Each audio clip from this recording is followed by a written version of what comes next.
We're now joined by the head coach and student-athletes from Duke University. The format will be an opening statement, first from head coach Kara Lawson, followed by questions for the student-athletes. We remind you to please silence your cell phones, and no flash photography is permitted. We'll open up the press conference first with an opening statement from head coach Kara Lawson. It's a tough loss for us. We, I thought fought hard, got ourselves into a little bit of a hole there to start the game. And I was really proud of our group for fighting back. I think we cut it to 6 at halftime. And then, ultimately took the lead there in the fourth quarter and just fought tooth and nail. Game obviously went to overtime, and they were better in that 5-minute stretch, and that's why they're moving on. Terrific team, as I shared with you all over the last couple days. They're very complete. I thought they played with great aggression. And, we came up a little short. It hurts to come up short at this time of year, but I'm really proud of my group and the season that they've had. They've been tremendous to coach, and that's what I told them in the locker room after the game. It hurts to lose and certainly ends your season, but every day that I drove in to coach this team, I was excited. I may not. I could coach another 20 years and never have a team as special as this one in terms of how they were so bought in, how they worked together, how they were so spirited in their support of one another. It's just been an incredible year, and I'm fortunate to have had the opportunity to coach this group. Thank you, Coach. The Duke student-athletes joining us at the podium are Celeste Taylor and Reagan Richardson. If you have a question, please raise your hand. We'll get a microphone to you. Please identify yourself by name and affiliation. If those on the chat, at the end of the 8-minute session, if we have time, we'll get to you. Please type your question in via the chat, and we'll start here with Jim. Go ahead. Jim Sumner Sports. Question for either of the players. The 15-2 hole you found yourself in the beginning of the game, what was going on there? Celeste, will you start that, please? Yeah. I just think, like Coach said, we put ourselves in a hole a little bit. We weren't playing the defense that we know we can play. We were fighting, obviously, but we just weren't clicking defensively and really focusing in on the detail. But I think once we got into that detail and found our rhythm offensively, we started to pick it up a little bit. Yeah, to Celeste's point, we did start off the game a little slow, but eventually we trusted each other and got back into it. Go to CL on the left, please. CL Brown with the Raleigh News and Observer. If this is for either player, when Colorado started the fourth quarter in zone, you guys were coming into that period with a lot of momentum, but then went on a stretch of not being able to make any baskets for that first 5-6 minutes. Was it something specific about the zone that kind of took you out of that rhythm, or was it just a matter of not making shots? Reagan, will you start, please? Unfortunately, we weren't just knocking down shots. I mean, we've seen the zone before. It's like we weren't scared of it for sure, but it was just a matter of us not knocking down shots. Of course, we got the looks that we wanted, we weren't knocking it down.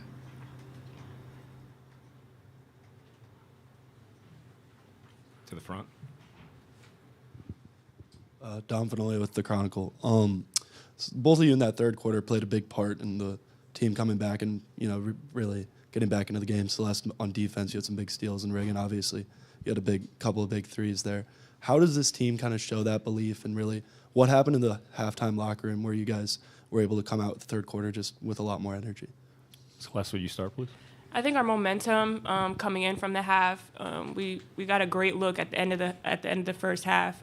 We just didn't put it in the basket, but I think we just know we have so much confidence in each other that it was bad that we put ourselves in that position, but we knew we was gonna fight back. We're fighters, we're soldiers. Like, we come to battle every single night, and so we knew we were gonna get ourselves back into the game. And so Reagan hit some big shots for us late in the stretch.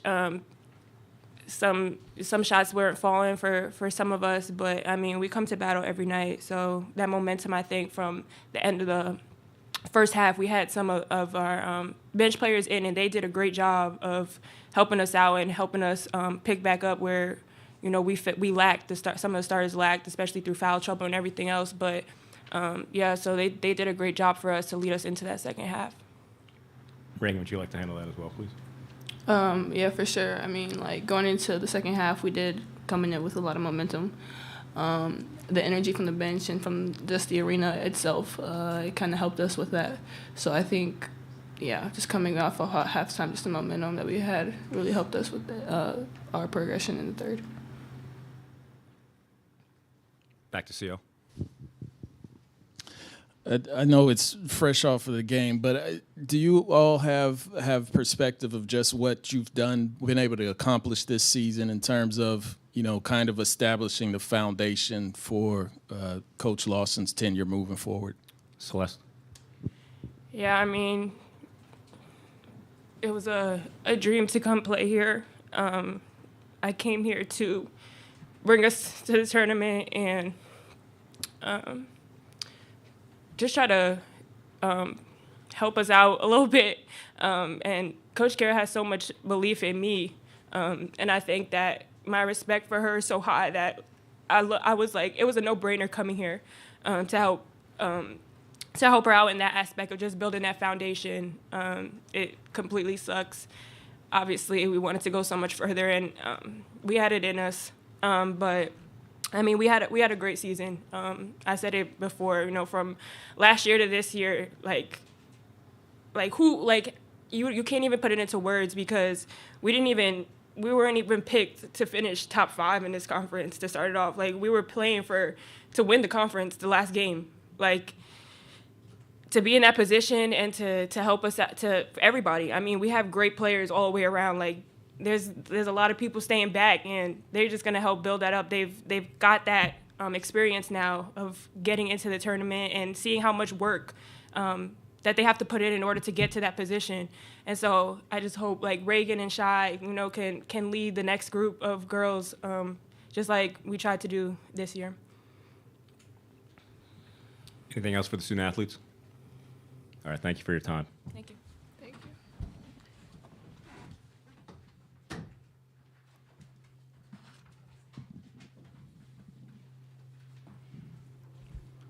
Questions for head coach Kara Lawson? Starting the back to Casey. Hi, Coach. Casey Hentz from WRAL. You guys had 17 steals. Celeste Taylor has 10 of them.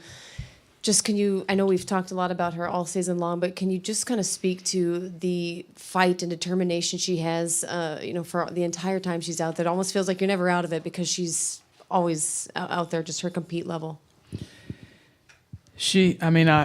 I didn't see the stats till after the game. I'm sure you guys saw them. It was an unbelievable performance by her. I mean, it's crazy. I'm looking at it. 8 points, 10 rebounds, 8 assists, 10 steals. Oh my God. I don't even know the last time I had a teammate or I've been in this game a long time playing and coaching, and I don't know that I've ever had a 5'10" guard do that.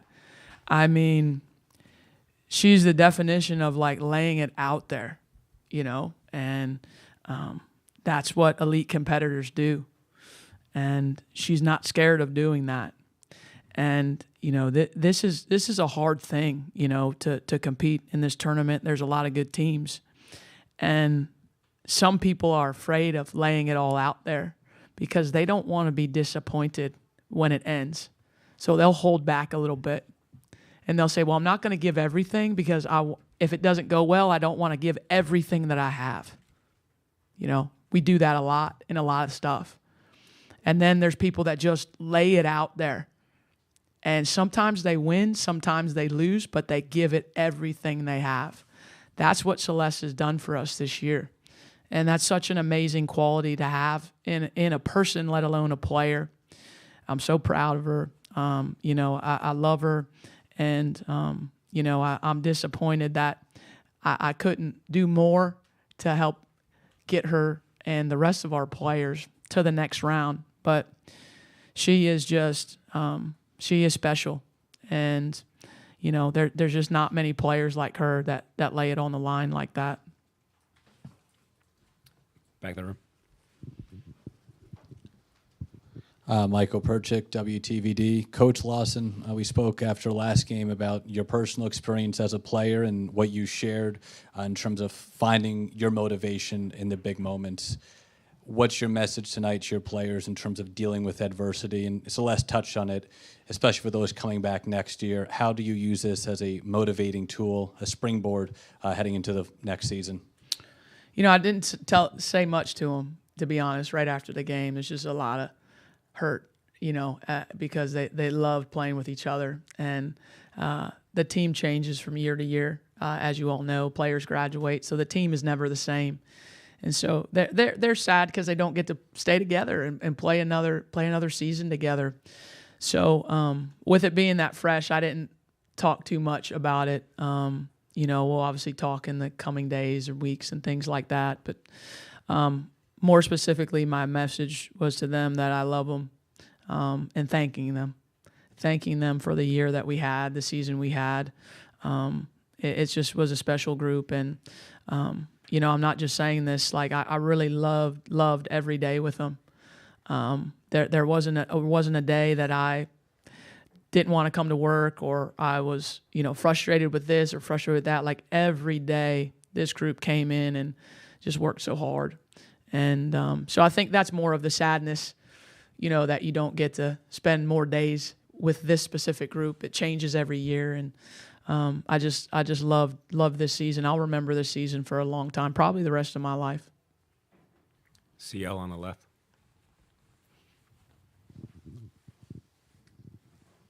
Hey, Kara, I was wondering that final play, final possession you guys had in regulation. What kind of shot did you want to get? I mean, it was a clean look, but yeah. Was that what you were going for? Yep. Yeah. Obviously, against the zone, I felt like we could get a screen and get Cheyenne going to her right. She could have taken, you know, 2 or 3. It was her option, but I wanted to get her going and making a decision. And I thought she got a fantastic. I mean, it's wide open look that she just missed. And but that's not obviously the reason we lost the game. Her missing that shot. You know, there's a lot of things, but yeah, that was what we wanted against their zone, and I thought we got a clean look. In the front to Jim. Hey, Carol. Duke has been a good rebounding team all season long. You had a hard time keeping Miller off the boards. Just what made her so effective? She had a couple of huge stickbacks in the overtime. Can you just talk about that?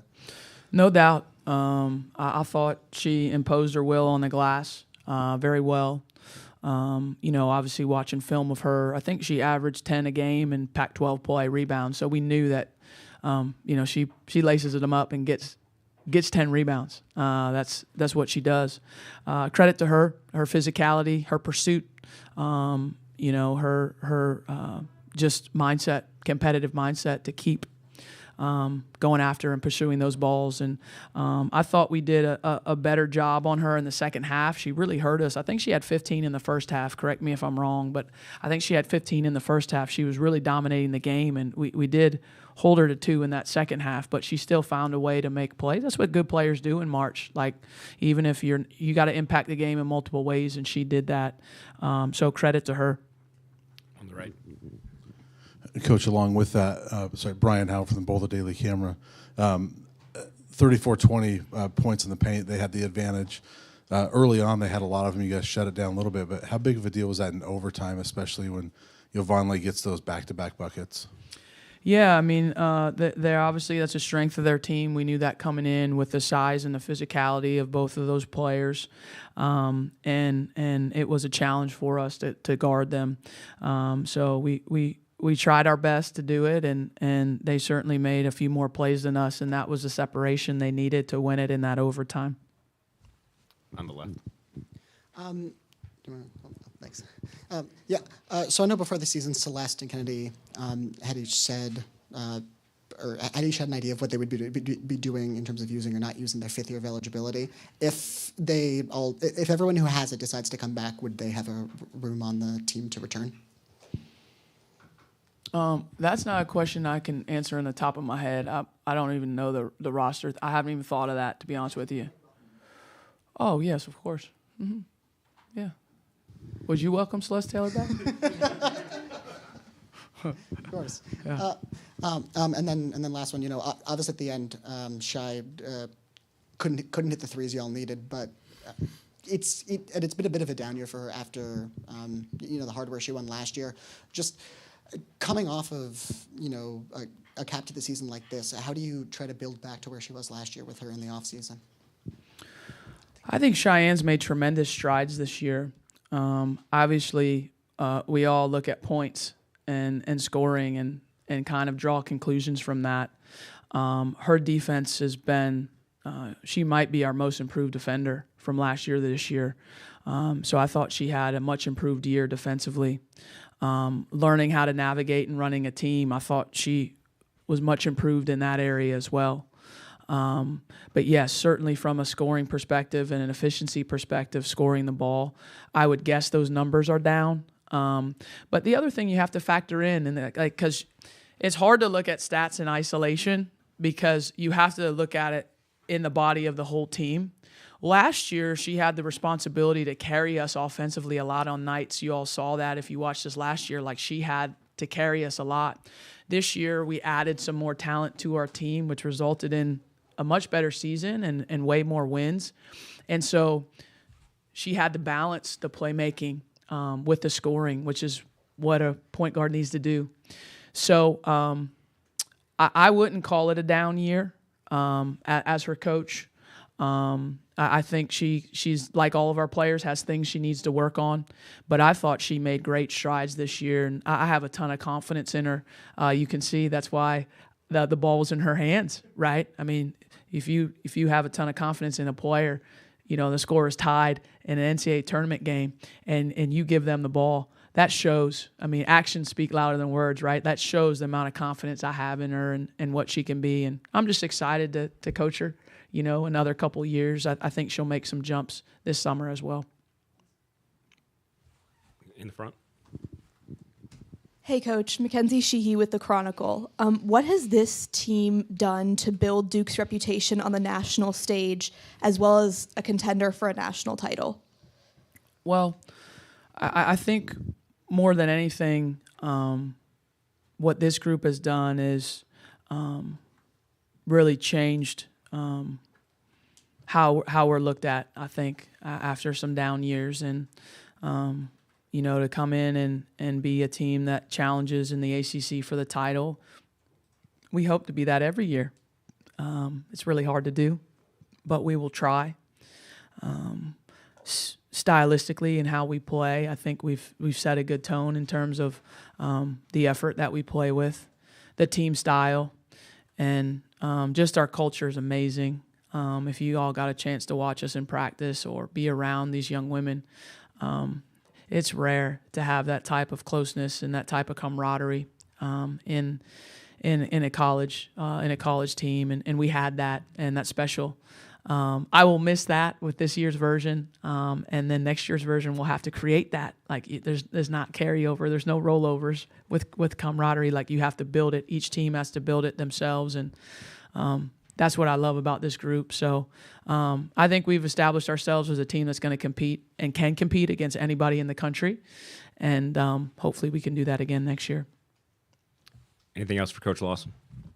All right, Coach, thank you for your time. Appreciate it. Thank you.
We'll continue now with the University of Colorado, joined on the podium by head coach J.R. Payne, along with student athletes Jalen Sherrod and Quay Miller. Same format. We'll open up first to a opening statement from head coach J.R. Payne. Yeah, I'll just start the same way I love to start. I freaking love my team.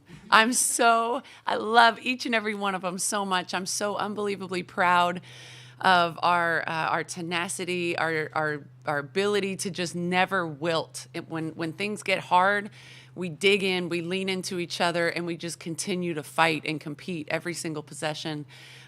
Duke's an incredible team, one of the best defensive teams in the country. We knew that it would be a great defensive battle between two teams that love to play defense. And so our team did a great job of really preparing in a short amount of time for such an experienced veteran ball club. And just really proud of how we stayed together, leaned into each other and just did what we needed to do down the stretch. So super proud, and onward we go. Thank you, Coach. Questions for the student athletes? If you have a question, please raise your hand, and we'll get a mic to you. To the front.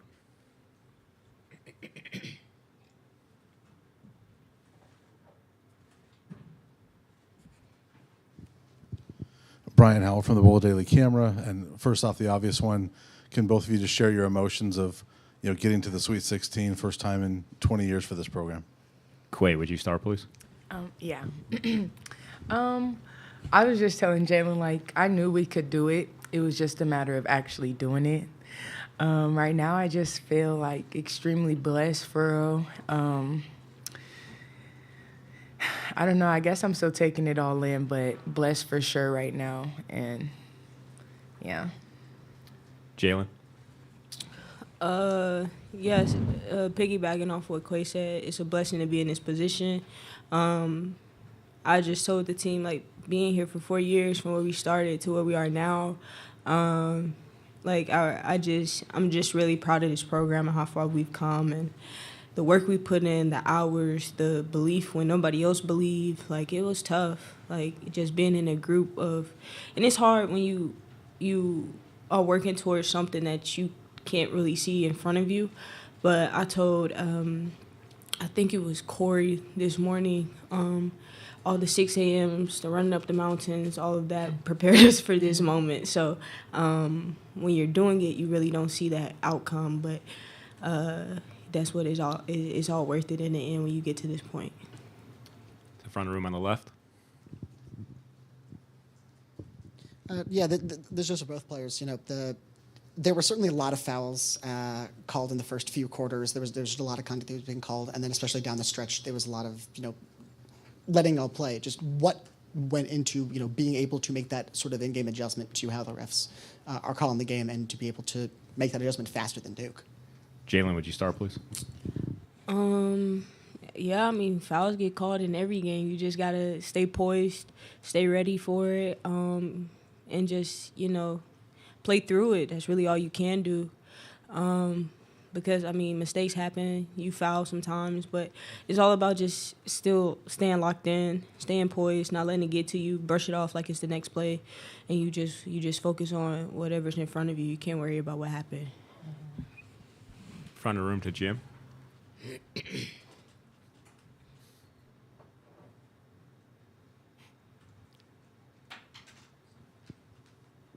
thanks. Question for the players. You're on the road, hostile crowd, a long way from home. You jump out to 15-2 lead. Can you describe what was going on, what was working so well during that 5-6 minute stretch? Quay, would you start? Yeah. I think it was just our togetherness, which showed throughout the whole game. We just played as one, as a unit, and whenever we play that way, that's how we build our biggest leads. Jalen? Yeah, I think we just came out with an intensity about ourselves, and we also knew, from Scout, that, they would press us. They like to get up. They're a high-level defensive team, and we just knew, we couldn't be timid. We had to attack it, and the more we came out attacking it, maybe that would lessen up the pressure. So it was just game plan. It was just a level of focus that I think this team started out with and finished with. And a quick follow-up for Quay, if I may. 14 rebounds against a very big team. Colorado outscored Duke 16-6 on second chance points. Can you talk about how that happened, how important that was to you win? Yeah, every time I went to the huddle, T was telling me to crash, and I was just trying to do the best I could. He kept telling me to crash, and I was just trying to grab every board that came my way. To Bob on the right. Yeah, Bob Sutton with the Associated Press. What were you able to do after Duke took the lead in the second half to kind of steady yourselves and not let their momentum keep going? Quay, you want to start? Yeah. I think the best thing that we did, honestly, was just embrace it. Like, even though the crowd was going against us, it's a beautiful environment, and we thrive off that. We've been the underdogs all season, so having a gym full of people and a band yelling at us and not going for us is what we're used to. I think actually we play better in those environments just because we've adapted that mentality from Jalen, and yeah, we just thrive off that for real. It's really not. It doesn't. I don't think we look at it as fans that aren't going against us. I guess we look at it as like, oh, they're not cheering for us. Like, let's turn it up even more. Like, let's make them even more mad. Jalen, would you like to handle that as well, please? Yeah. I think Quay really summed it up. I think I love hostile environments. I just love being the bad guy and feed off of that, and I think the team feeds off of that too. So, and like Quay said, we've been in a lot of those situations, so I don't think it was anything that shocked us. And we've had moments this season where we had to learn from those situations where we kind of wavered and gave into the environment rather than embracing it. So I think it just shows the maturity level of this team to have grown from that situation and know how to deal with it in the postseason. On the left to CL.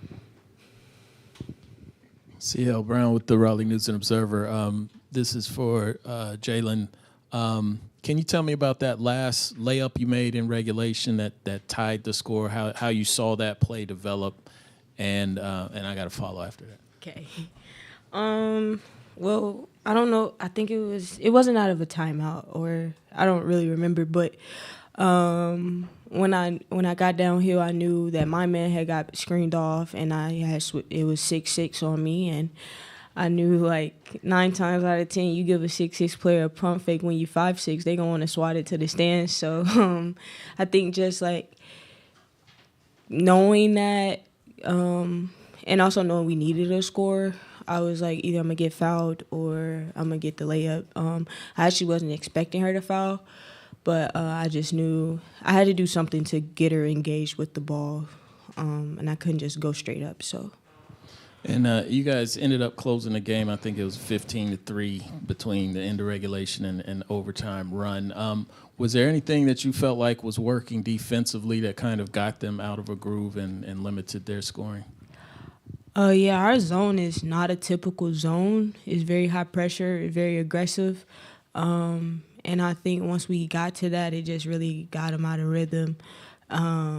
Because I think on their stretch that they came back, they hit a couple threes, and we knew that we needed to do something to kind of throw that rhythm off. So when we went zone, I think it really worked for us because it made them think, and we don't always run zone a lot, so it's just something we always have in our back pocket.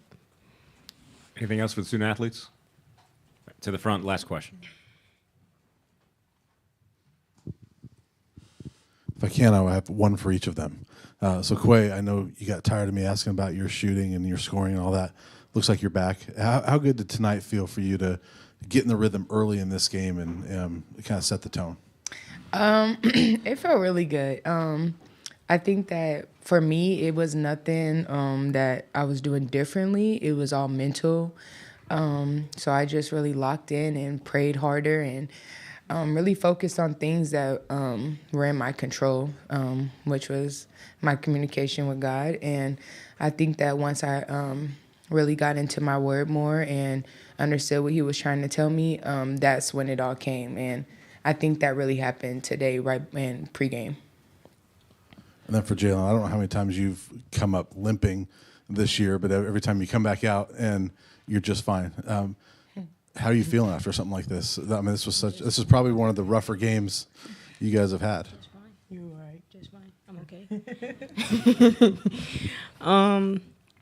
Yeah, I think oftentimes, like, even when I do go down, I just be like, I just need a minute. Like, cause But I mean, that's just what I do. Like, I know this team needs me. I know I need to be out there for my team, even if it's just to bring the ball up and get open, and use my speed to get the ball in. So I knew, like, you get up. I mean, you get pushed down enough, you know how to get up and dust it off, and it's a mental game at that point. So, yeah, I feel it now. The adrenaline and wore off, but you just find a way. When it means that much to you, you find a way. So, yeah. All right, thank you for your time. Best of luck next week. Thank you.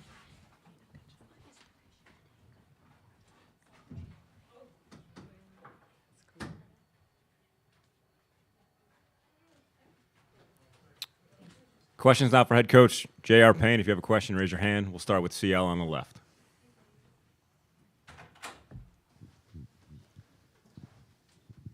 Hey, Coach C.L. Brown with the Raleigh News and Observer. That back pocket, pulling that zone out of your back pocket, were you looking just to kind of disrupt them early and figured you would return back, or was that something that you thought, we can ride this out? Yeah, I mean, I have to give all defensive credit goes to our associate head coach, Toriano, who runs our defense. So that was his decision. The type of defense we played when we came out early is how we like to defend. I mean, we want to be highly disruptive. We want to pressure. Everything's pretty scout driven though. So there's times that we don't necessarily play like that, but it is, Jalen alluded to it, it is our mindset. Like we're the ultimate underdog. Like we were picked 8th, we finished 3rd. No, everyone had us out of their bracket, had us losing in the first round almost. And so we relish that, but we kind of play with that type of chip on our shoulder and that toughness defensively. So that was T's decision to go zone. I thought it was a great decision, and thought it created, some opportunities for us on the offensive end as well with some turnovers. On the left, Mitchell. Yeah, Mitchell Northam, North Carolina Public Radio. Coach, I was just kind of wondering how you game plan for a defender like Celeste Taylor, who kind of just seems to be everywhere with the long arms and filling up a stat sheet. Yeah, I mean, she's incredible, truly. I've watched Celeste play since high school. We tried to recruit her, a long time ago when she was coming out of high school, and she already, had her choices. But so we've been fans of hers for a long time. I think she plays the game the way it's meant to be played, with a lot of tenacity, a lot of discipline, a lot of toughness. And so it is hard to game plan for her. But the great thing about our team is that we do have a lot of weapons. We have a lot of different players that can do a lot of different things. And so while they're a great team defensively, they only had one Celeste, and so we knew that she'd probably be on Frida as far as trying to be disruptive on her. And so we, we're able to kind of capitalize on different positions and try to take advantage if there were ways that we could try to keep Celeste away from the ball a little bit. But yeah, she's incredible. Right to Bob. Some of us may have been misled the other night after all the offense, but ultimately it seemed like the defense is what got you where you needed to get. What was going on in the last possession, Duke's last possession in regulation, and then in overtime to shut them down? Yeah, I mean, I think we've all kind of alluded to it. We do hang our hat defensively, like we're a defensive-minded team, as is Duke. And so we take a lot of pride in being stingy, making touches difficult, things like that. And I think when things get difficult for us, these guys said it, we lean into each other. Like we have great communication when things are hard. We thrive in environments like this. In the Pac-12, we play in a lot of big, crowded gyms, and so we're used to that. So our communication's usually pretty good, and we were able to just make sure we were talking, we were in the right spots, we were disruptive, and ultimately rebounding down the stretch became important for us. Back to Mitchell on the left. I know this game just ended, but do you have any early thoughts on, the road doesn't get any easier, Iowa? Right. I mean, they're incredible. We played them years ago, so this is my 7th year at Colorado. We played them early in the NIT, and I don't know which round it was, maybe 3rd round of the NIT. And they're so good. I mean, everybody knows Iowa. They're great. They're so well coached. They're disciplined. They're probably everything you want in a basketball team. So definitely we'll enjoy the victory tonight, and then we'll start to work tomorrow on them. To the front.